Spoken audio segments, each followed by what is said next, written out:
Hello, everybody, and welcome back to the PFN Scouting Podcast. And guys, we have a banger for you today. As Tim the Tatman would say in his intros for YouTube, we got a banger for you today. We really do, though. So Ian and I today are going to go through every finite detail about Drake Maye and Caleb Williams, and we're going to come down to a definitive decision on which of these quarterbacks. It might not be definitive, but I think to this point, I'm pretty definite in my decision on these two guys. I don't know how much more these last few games of the college football season or a playoff game or the potentially going to all-star games now, because that's a thing that the NFL is allowing now, underclassmen to go to the Shrine Bowl and the Senior Bowl and the HBCU Bowl, right? Yeah, it was the third one that they allowed. Yeah. Okay.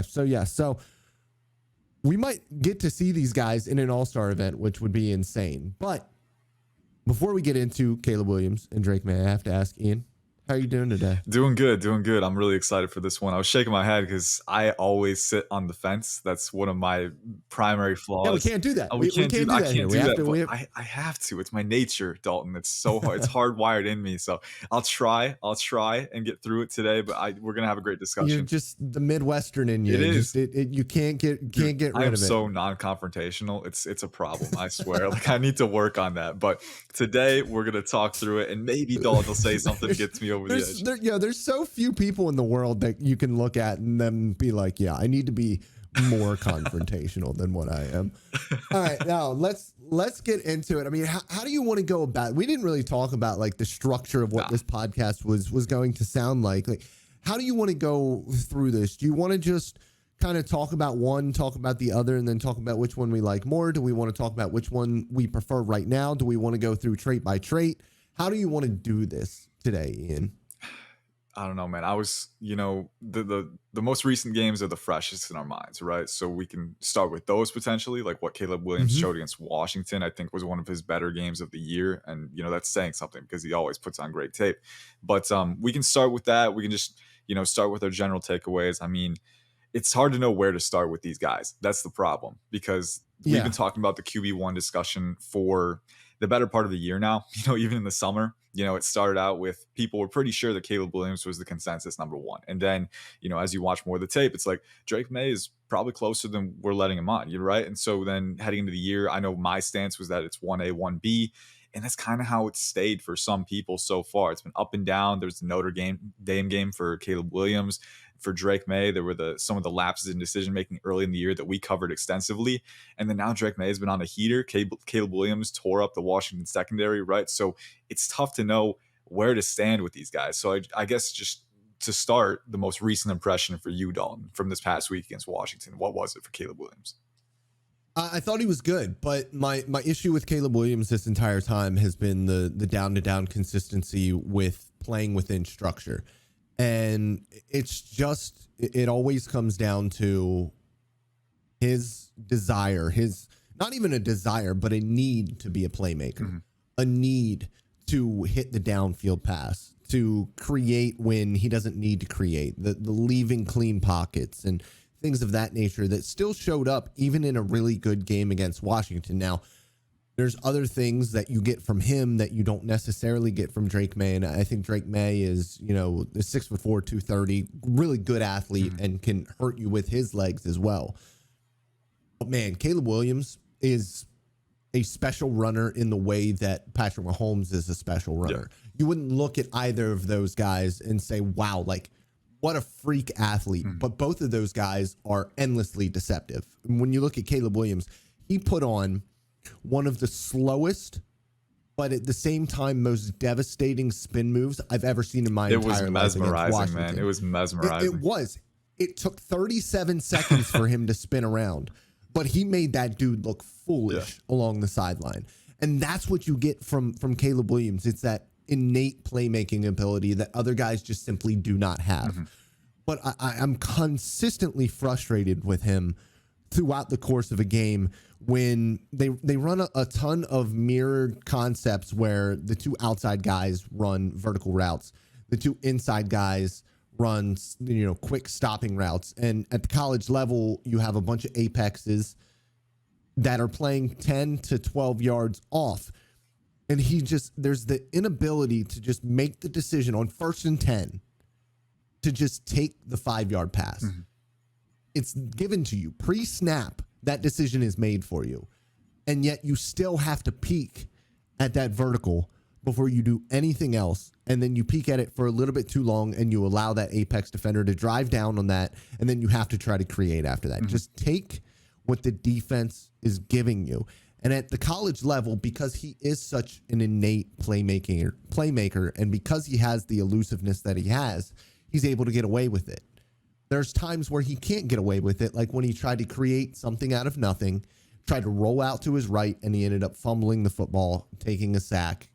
That's going to happen a lot more at the NFL level because he's not going to be able to out-athlete guys the way that he's been able to do at college. So my takeaways from Caleb Williams in that pass game, that Washington game, is that I thought that he played really well. The playmaking ability is still unbelievable. And there are flashes of him working within rhythm and taking what is given to him, but he doesn't do it consistently enough, and he gets himself into trouble that he shouldn't be getting himself into too often. Yeah, I think thinking back to our summer conversations on him, man, it's uncanny because I remember one of the main takeaways that we brought up in that time window was that Caleb Williams is a special creator. Literally, like I haven't been grading with my current scale for very long, but 2 quarterback prospects have scored a 10 in creation capacity for me. And I think one was Anthony Richardson last cycle, and then Caleb Williams this cycle. And they're different types of creators. Richardson, it was just because he's a freak athlete, a freak specimen, but then he's also instinctive with how he manages the pocket, things like that. Caleb Williams, it's the change of direction, the instincts for spatial relationships between him and defenders, the quick reaction ability, and just putting defenders on a string. They don't know how to approach him in open field, especially when he's behind the line of scrimmage and still has that option to throw the ball, because he's gonna do what he's gonna take whatever you do, and he's gonna capitalize on that, take advantage of that, right? So putting defenders on a string, that's the kind of creation ability that Caleb Williams has, and that was kind of our main takeaway in the summer. This guy's a special creator, but sometimes he gets himself into those situations where he has to rely on that because he's passing up the open completion in the flat or the slant route. He's overlooking that, or maybe taking a little bit too long to trigger on that, and the hesitation brings pressure, which forces him to roll out the pocket, right? He's so good at that. He is special when it comes to creating, and that's why we see so much of that magic. You hate to use the word magic because as evaluators, we love to boil it down to definitive quantitative answers, but at some point, there's so many variables. Seeing a quarterback manage those so effectively in so, volatile situations, right? It's special. It really is to watch. And Caleb Williams has that. But at the same time, I think you hit the nail on the head. How translatable is that on a down-to-down basis at the NFL level? And we saw it against Notre Dame, right? There were plays where he was flushed out by pressure because he took a little bit too long on his first read. And Notre Dame, their slot defenders, they were playing the flats very well. They were taking away options, and he's rolling out to his left, and there's nothing there. Throw the ball away. He tries to force it. He'll throw a pick, right? So he's going to come into those situations more often at the NFL level. And so that's the concern I have. But I also know he is such a special creator that the meter is going to tip in the other direction too. That is always going to be a very big part of his game and a very successful part of his game, right? So I guess the question I would ask, has anything changed from that aspect, right? Because we said in the summer, he will pass up open opportunities in the short range and create chaos when he doesn't need to. It feels like he's still doing that. It feels like that's still a big part of his game. I just think that it's happening more this season than it happened last season. And I want to ask you real quick, how much of that is on him, right? Because the USC defense always gives up 50 points a week, right? So he's always in that game script. And I do believe that is part of the problem. Is he always feels like he has to have his foot on the gas because Alex Grinch, and it's not his defense anymore, which, we'll see what happens this year with it. It's not going to help all that much this season, but I think that when you look at this, when you look at him, the one thing that I look at the most is they go empty, and they go empty, quite a bit in that offense. And I think that is where I have my biggest issues, because every quarterback needs to understand that when you are an empty, that ball's got to be out in 2.5 seconds. It has to be, because that you're protecting with 5 guys. That's all you got. And, these teams, especially these days against him, are starting to bring more pressure. So when you have a 5-on-4, or you're going up against a defensive line like Washington has that can rush the passer, you need to get that ball out in 2.5 seconds. And you just consistently see him trying to do too much. And it kind of goes back to the Zach Wilson. It kind of goes back to Carson Wentz. Like, these are guys who you can't just live to see another down. You have to make the play on every single drop back. And I think that that's been my biggest issue with him throughout the entire process. But I think when it comes down to it, and I wrote about this when the ESPN article came out with the anonymous scout takes and stuff like that about, how he's the best quarterback prospect since Andrew Luck. And it's just not true. But it is a really good show of just how far we can go all in on one trait. Mm-hmm. And that one trait for Caleb Williams is his creation ability. And it is special. But we go so all in on that we ignore what happens on the 60 to 70% of the time where he has to just drop back and get the ball out. And that is still very good for the most part. But those slight inconsistencies are going to get him into much bigger trouble at the next level. And I feel like that's the caveat to make, is that it's not something that's going to take him out of the QB1 discussion, right? He's still very much in the QB1 discussion. Whenever you talk about a quarterback with, generational creation capacity like this, it's not just that creation capacity that you bank on, right? Obviously, if it's there, it's very appealing, but you need to see if the rest of the profile matches up enough to warrant that kind of capital. And I still agree, Caleb Williams, it does, right? Like, he definitely has to improve that, but we still see, very good glimpses of reaction speed, processing ability. I think there was one pass against Washington where he encountered pressure from the right and had to spin around and roll out a tiny bit. And as soon as he gets his eyes around, he sees a leverage opportunity on the far side. I think it was that corner pylon touchdown. And he torques his hips so quickly, triggers immediately, anticipates the receiver breaking out, that placement. So the field vision is there, the processing, it is there. It's just he needs to be a little bit quicker reading those plays and getting the ball out, and more disciplined on those rhythm passes. And that's the biggest thing that's going to mess with him at the NFL level, because NFL defenses are faster, they are smarter, and they will take advantage if you make those kinds of mistakes. So for Caleb Williams, it's always been about the creation capacity and how do we balance that in the evaluation, because let's go to Drake Maye now. And, I draw a parallel with CJ Stroud because that's not a comp by any means, but I'm drawing a parallel from a prospect evaluation standpoint, because CJ Stroud was and obviously he's balling with Houston. He just passed for like 470 yards and 5 touchdowns. But for him, and a big thing for me last cycle was, you have the ultra talented quarterback in Anthony Richardson. You have the special creator in Bryce Young, who didn't have quite the athleticism, right? But, very instinctive and very good feel and very good focus as well. But then you have CJ Stroud, who to me was the best balance of physical talent and operational utility, having the necessary physical talent to create, the necessary arm talent to generate velocity and layer velocity and touch on throws, but then also not relying on that to a fault, right? He's able to work. And I'm glad, I'm so glad that you said relying, because that was the thing in my head, that these guys that are the freak athletes, the guys that are the innate playmakers, so often rely on that ability. And I think that you hit the nail on the head there, where CJ Stroud doesn't rely on his athleticism, although he has it. And he was knocked for that. Yeah. He was knocked for not being as much of a creator, when, again, we just forget that that's a very small part of playing the quarterback position. Yeah. And it's such a volatile trait too. A lot of guys use it right, but one reason why Patrick Mahomes is so special at the NFL level is because he doesn't use it when he doesn't need to, right? He stays on rhythm. He only uses it when he needs to. And he's so good at using that control and discipline to just give opportunities to himself and avoid giving opportunities to a defense. It's such a volatile trait once you go off script and once you're creating on your own. And again, Caleb Williams is so good at using it, but I don't think, he's at that level of elite control yet, where we can say, yeah, we're comfortable banking on this above a guy like Drake Maye. And let's get into Drake Maye now, because, I do think the prospect profile for him is very appealing. I think, you look at the physical talent that's always been there. You mentioned the athleticism earlier, and I want to touch on that because physical talent is a delineating factor for these top quarterback prospects. Caleb Williams is definitely a rung higher on the creation capacity level than Drake Maye. There's no disputing that. He is a superior creator.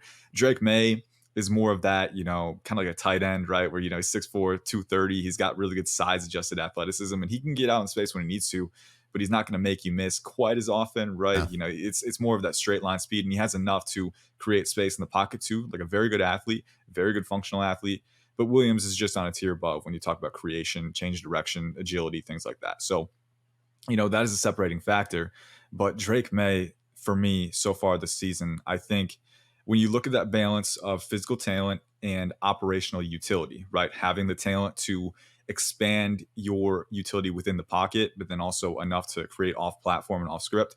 I think Drake May has the better balance to me personally. And I look at, I was watching some Georgia Tech all 22. I think they ended up losing that game, but it was an immaculate game for Drake May. And one thing that I keep coming back to with May is that his understanding of leverage, both in the pocket and in coverages downfield, is phenomenal. I mean, this is a guy who right off the snap, he identifies the free rusher. He'll slide to the right. He'll give his tackle a leverage advantage by sliding up, managing the pocket. And as he's doing that, he's also aligning his shoulders to the right hash to keep the safety there and then, throw to the leverage inside, right? So there's just so many glimpses of, all-encompassing awareness, leverage awareness, and then the awareness and the anticipation, the manipulation ability to capitalize on that, the control that he uses his physical chase and channels it through is so impressive to me. And I think, when you look at that, combine that with the rocket arm that he has, the 360-degree angle freedom that he has with his arm, being able to, adjust his launch angles to manipulate placement and, keep himself clean. For me personally, I think the balance is definitely superior when you look at May, his physical talent, operational utility. And I think the Georgia Tech game was a really good example of that. But lately, he's just been on a tear. And there's still more tests for him. He has to play Notre Dame. I think it's either this week or next week, maybe. And that Notre Dame defense gave Caleb Williams a lot of trouble. So we will see if he can get through that. They have a lot of ball hawks, a lot of athletic defensive backs in that defense, and then some very good pass rushers as well. So that'll be a big test for him. But so far, I think, the physical tools are there, and then also channeling it within the confines of the offense and staying on rhythm. I think that's where May has the definite separation between him and Williams. Every time I have watched Drake May, I've come away more impressed. And that's a very good thing, because when I watched him last year, I thought, this dude, he has everything. The arm, and it's funny because there's a progression in my notes about the arm. I said, it's not quite a Josh Allen type arm, but he's got a plus arm. It's like he creates pretty effortless velocity. And then I was like, all right, play number 153 versus Notre Dame. The ball just teleported to where it wanted to go.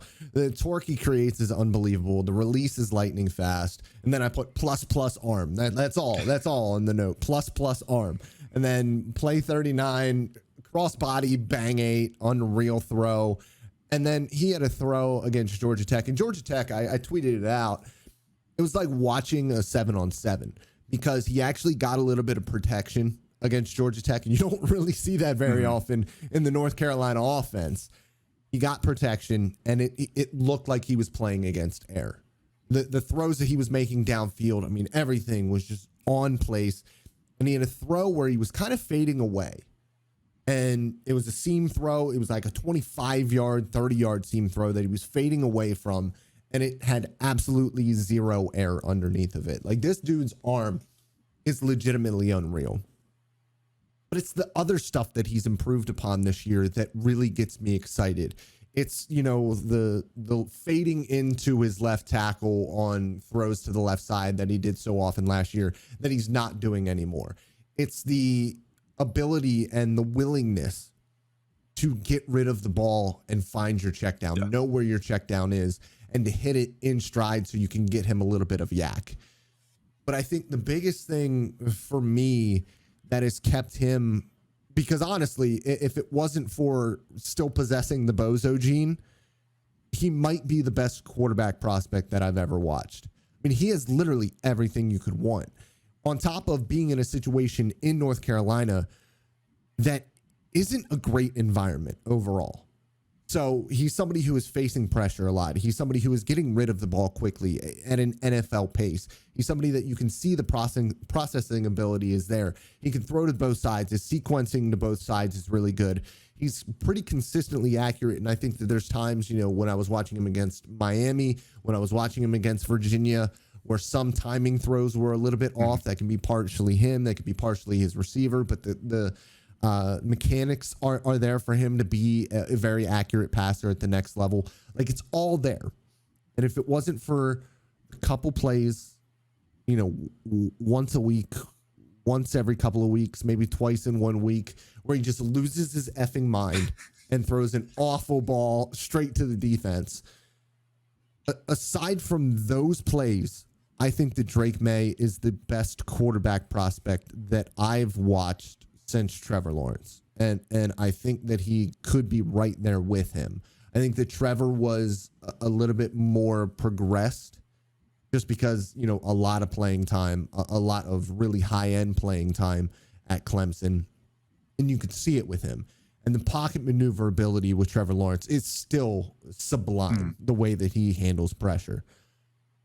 And Drake May's not quite there yet, but Drake Maye has all of the physical tools on top of being like 25 to 30 pounds heavier than Trevor Lawrence. Like, he has everything that you want in a quarterback prospect.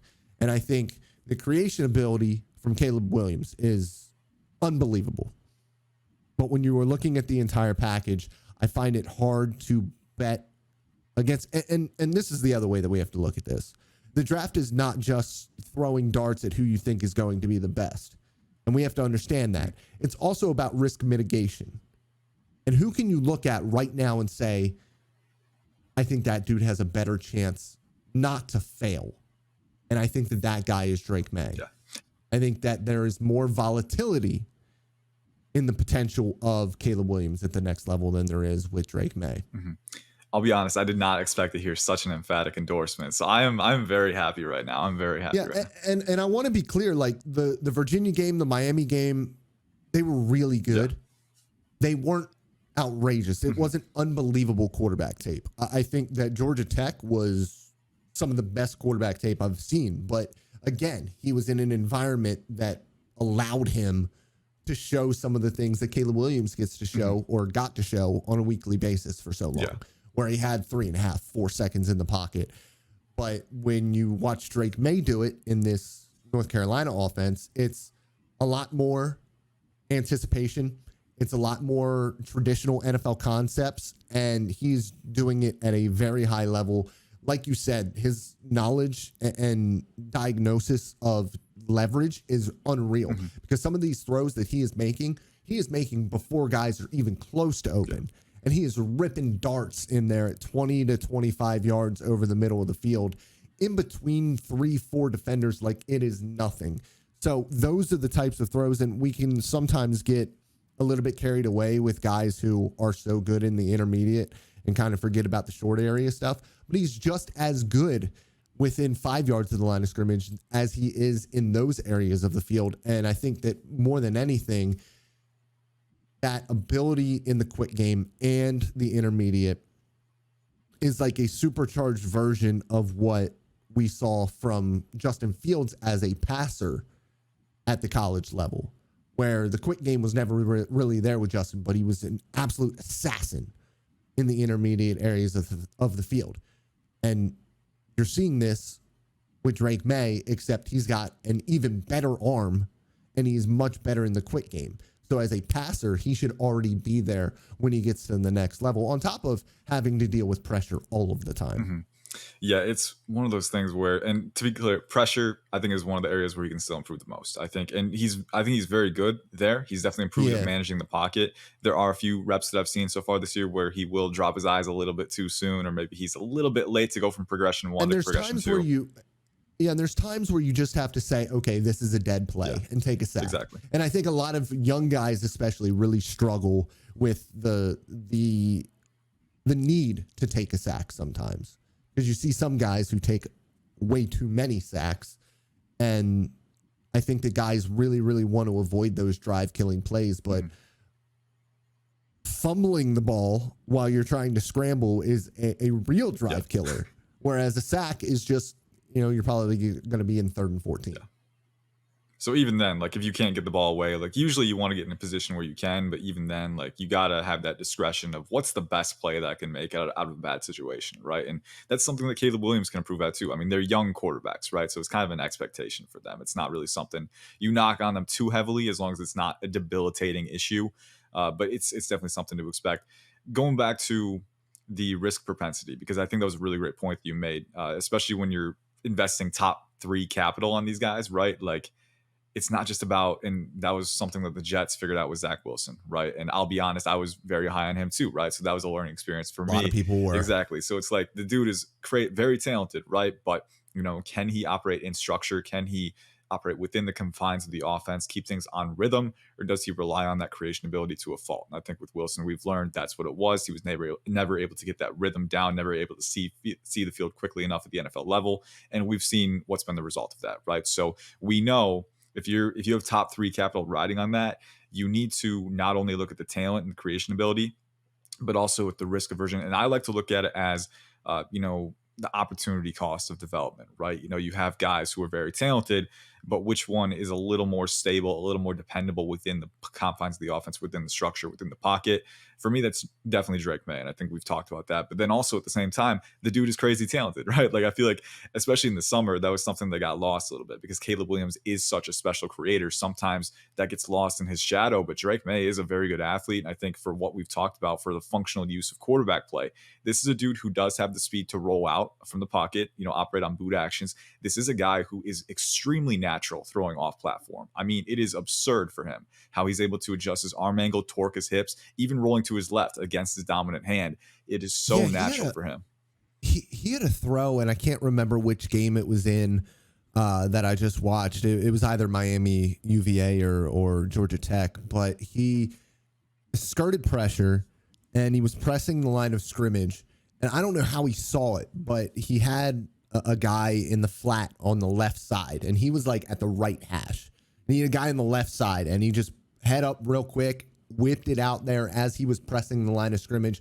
Like, I don't know how that ball got there the way that it just didn't look real. Mm-hmm. And I think that was not the first time that I really thought this guy really does have it when it comes to his ability to create outside of the pocket. But that was like the one where it's like, oh, he could be really, really freaking good at this. Mm-hmm.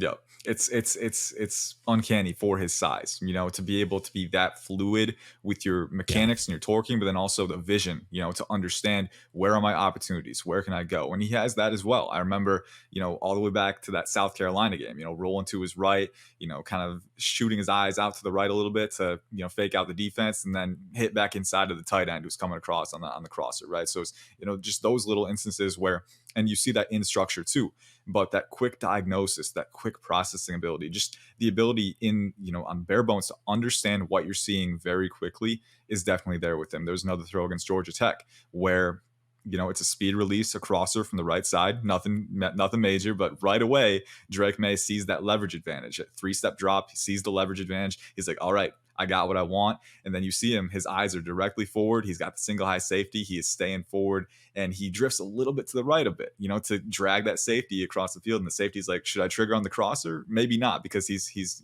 kind of holding out to the middle. And then right when he gets that leverage advantage, boom, back to the left, back to the crosser. And he buys his receiver just enough time to avoid contact from that safety who has to react late because of it. So it's just those little minute eye and shoulder manipulation glimpses that we see. And at the root of that is the processing ability, the awareness, the leverage IQ, all of those things. It's so impressive on his tape. And you see that time and time again, using that control to just displace defenders at will and then capitalize with high velocity javelins. I just used that terminology in a tweet, but I liked it, so I had to say it out loud. Yeah. But that's what he does, right? And I do think I want to go off of that too, because there are some times, another thing that he can improve on when he needs to take a little bit of pace off the ball, right, and throw with more touch. That's something that he can still get a better balance for. Sometimes he'll kind of air it a little too far over those passes when he needs to loop it into the bucket. And there's some throws that he doesn't take because I think he lacks a little bit of that touch. Like there was a couple that I watched in this last viewing of him where I was like, oh, you could probably layer that throw, but he just doesn't really have that feel for the layering yet. And that's something that should just come with time. You know, you'll learn not to be throwing fastballs every single time. And I think that he has that. Were you talking about with that crosser? Are you talking about the one that was like 15 yards, 20 yards downfield where he kind of threw it behind the wide receiver because that safety was coming up on the right side? No, That this the one one you was were on talking about? the safety was coming up, was trailing behind him, was like kind of overhang a little bit, and so Oh, yeah, okay. I got to Gotcha. go back and see There what was play it a was. Yeah, there was Yeah, a there was lot of them. another really good one. Yeah, there was another really good one where he threw the ball a little bit behind the wide receiver who was coming on a deeper Yeah, crosser. And he threw it behind the receiver because that safety was lurking. And you do that to have your guy slow down a little bit and not get yeah, killed by exactly. the safety, And which that is huge. situational placement again. I think Yes. who they played this past week, was it Campbell or Bucknow Yeah, Campbell. Campbell? Yeah, and we saw that again. Constantly, man. Like a lot of people think like, oh, you should just lead the receiver over the middle of the field. Like, no, if there's a looming safety right there, like you don't want him to get killed, right? So Yeah. if he can adjust behind him, right, like throw it to the exact window where you're not going to get your receiver hurt and he still has a chance to make the play, right? Because if you throw him into that defender, there's a higher incompletion chance, right? So Drake May. You already see he's so good at minimizing that with his placement already. So it's just like so many different things that he processes so well.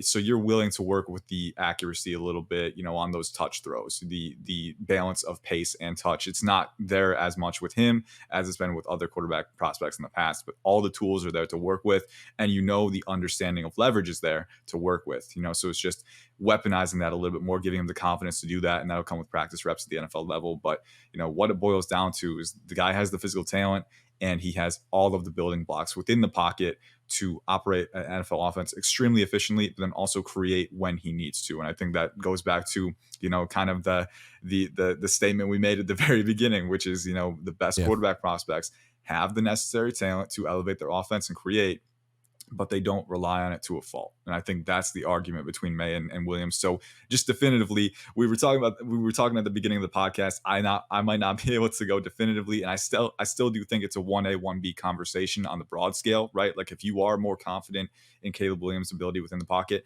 you can have him as QB1 by all means. I don't think it's that separated where there's a definitive answer either one or the other. But for me personally, and this is something I felt it in the summer, I was starting to waver a little bit early on in the season when there were more of those bonehead moves, or bozo moments, week 1 and 2, and Caleb Williams had a few good weeks, but I've kind of leveled back out to where I was before, which is Drake May is QB1 for me, Caleb Williams is QB2. Are you in the same boat? Yes, I am. And the only thing for me that's keeping it a 1A and 1B conversation and not a 1 and 2 conversation is Caleb Williams' rushing ability. Because I think when you are able to add a gap with your quarterback, that completely changes the way that your offense is able to attack teams. It's going to get you in a lot more one high situations at the NFL level because they're going to want to bring a safety down to make sure that they're covering every single gap. And his actual rushing ability, his ability to kind of not take massive hits the way that a lot of these running quarterbacks do, because he's not a running quarterback, but he has that ability. And I think the biggest thing that I watch at the thing that excites me the most about Caleb Williams, it's not the creation ability, which is next level stuff. I'm kind of a nerd because back in the day I was an option quarterback. And I love quarterbacks who are really, really good ball handlers.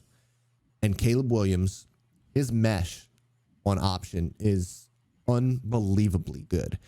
He is somebody who can ride out an entire mesh and so smoothly pitch a ball back to a wide receiver who is looping around in motion for an end around. I mean, the way that he handles the ball, the way that he looks and deals with defenses when it comes to showing the ball, running play action.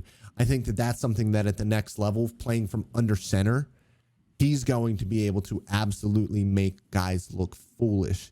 And that play action is going to be a huge part of that. And his ability as a runner is going to be a huge part of his success early on as he gets more consistent with his ability to hit throws in the quick game. I think the RPO game is going to be huge for him as well.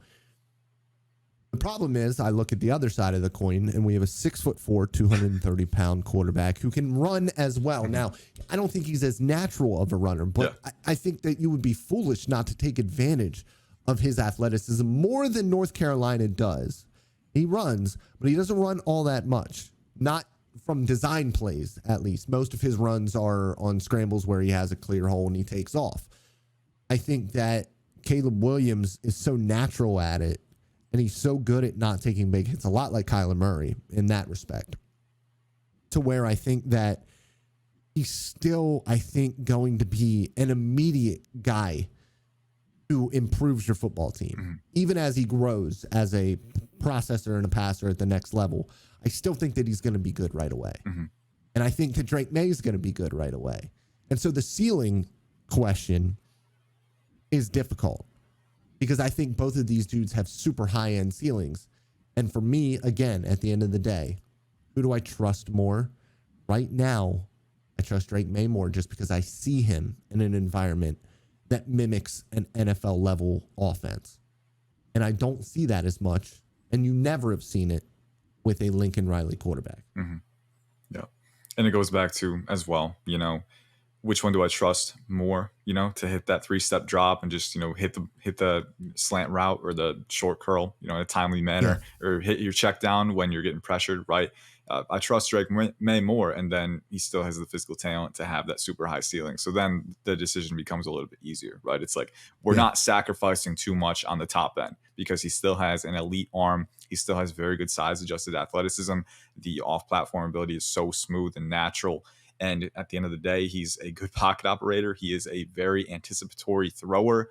He's manipulative, and he can, control the field at his will and open up windows with his eyes and his shoulders. And that's something that, I saw from Stroud a lot. I remember there was a throw that really caught my eye. I can't remember what game it was, but it was all the way back in, 2021, even heading into the 2022 season, where, it was an intermediate throw, and his shoulders were, out to the right hash, right? So he's trying to bait that CB and keep them on the hash, but his front foot is already planted toward the middle of the field. So he is already, triggering and rotating for that post route behind the blind spot, right? So he's got that in his mind, but at the same time, he's actively using his mechanics to fool the defensive back, displace them, and open up the field for himself and take advantage. And quarterbacks who have that, not just the awareness to know that where your eyes are and where your shoulders are, that matters, but also the control and the discipline to use that and weaponize it on every down. It's something that doesn't always get discussed, and Drake Maye has shown that to a very high degree so far. So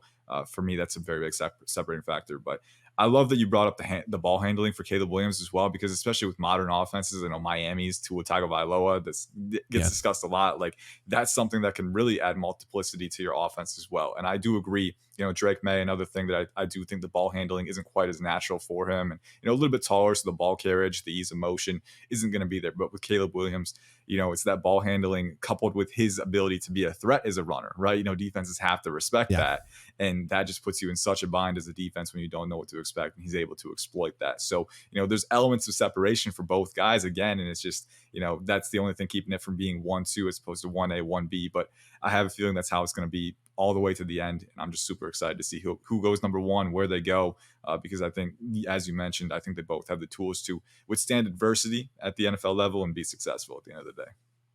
Yeah, it's one of those situations where I think we're going to look at it and we're going to see where these two guys were drafted, and we're going to be able to tell right away who's going to have the better couple years, because I think more than anything else, the situation that they find themselves in at the NFL level is going to be even more important than their own personal talent. I mean, I don't think that the situation in Carolina is completely terrible, but it's definitely not as good as the situation is in Indianapolis or as good as it is in Houston. And it's mostly because they decided to draft or to trade away their best wide receiver, and now Adam Thielen is their best wide receiver. And Adam Thielen is having a decent year, but he's not the same guy he was 5 years ago when he was one of, if not the best number 2 guys in the NFL, playing with first Stephon Diggs and then Justin Jefferson. And I want to kind of end this real quick with some of the things that we don't care about when it comes to Caleb Williams specifically. I don't necessarily want to speak for you here. I'm going to speak for myself. I don't care that he paints his nails, and I don't care that he cried on the sideline with his mother. Not at all. I just don't care. And if you care about it, it says more about you than it does about Caleb Williams.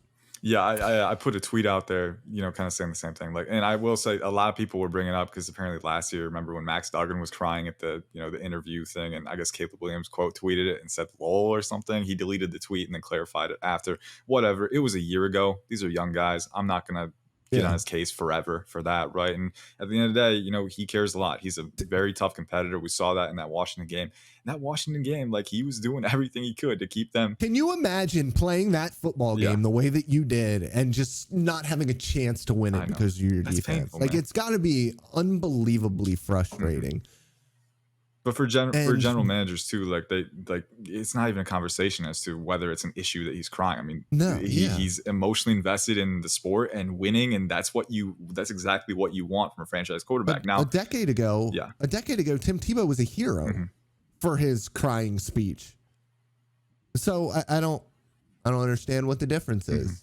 Yeah, but and it's like you're not going to see that after every loss, right? It manifests itself in different ways every time. But people are complex, and you want them to be invested in the job at hand, and especially if he's going to be a professional NFL quarterback. Like there's nothing wrong with that at all. So I was surprised it was even a topic of conversation when it happened, honestly. So I came back the next morning. I was like, I guess I'll tweet about it because I guess people care about it. They shouldn't. If anything, it should be a positive to be looked at, but.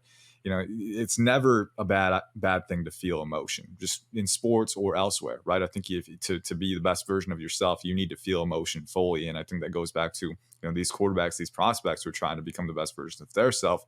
There's never a negative to be had with that, right? Just make sure you're, feeling it in a healthy way. But, the guy just went to his mom in the stands, like, there's nothing wrong with that at all. So yeah, he's not over there berating his 19-year-old teammates on the sideline, like, or screaming at his defensive coordinator, which he would have been well within his right to do at any point of this season.